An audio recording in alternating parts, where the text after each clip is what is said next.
Minasan, konnichiwa, I'm Joe Grotesque and this is Season 8 of Retro Cynical. Welcome. And for those of you watching at home right now that are high... How you doing?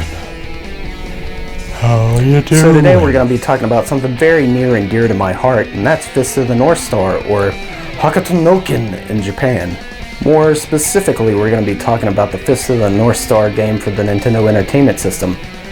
Does it stack up to the manga and anime that it's based off of? Let's take a look. Though Fist of the North Star began as a manga that was soon followed by a TV series, I'd say it's best known here in the States from the full-length animated feature that was released in the mid-80s. We're destined to do that! It's been called the most manly motion picture ever made. If I'd known you'd improved so much, I would have trained for this fight.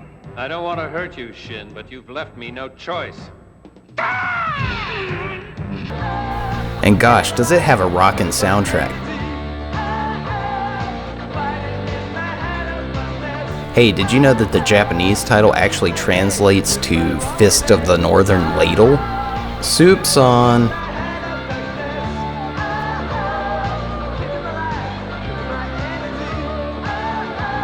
So sadly, I have to report that the NES game doesn't exactly exude machismo, but I wouldn't call it awful by any means. One positive I'll note is that Kenshira's punches will make enemies explode. Sans the gore, of course, but that's to be expected.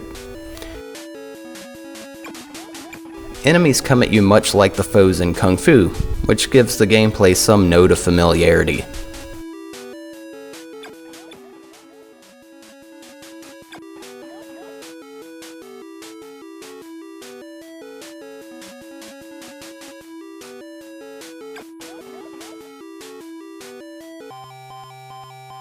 Wow, it looks like the first boss is Dog the Bounty Hunter.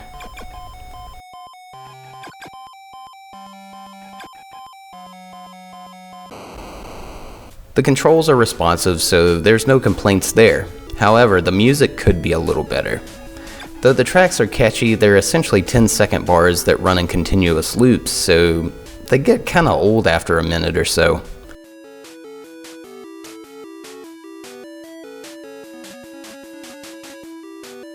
Overall, various aspects of the game are repetitive and or monotonous.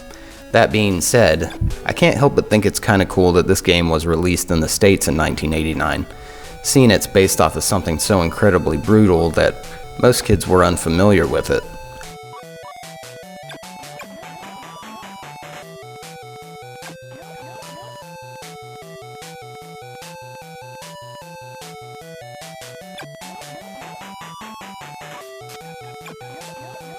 I wouldn't call it a must-own, but it's not a very common title, so it's something to look out for. Well, for those of you that search for elusive NES titles anyway.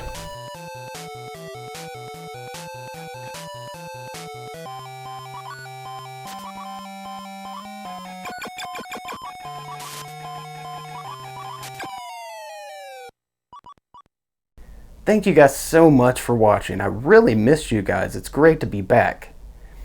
There's gonna be some pretty big stuff this season, so I hope you'll stick around. Until next time, take care.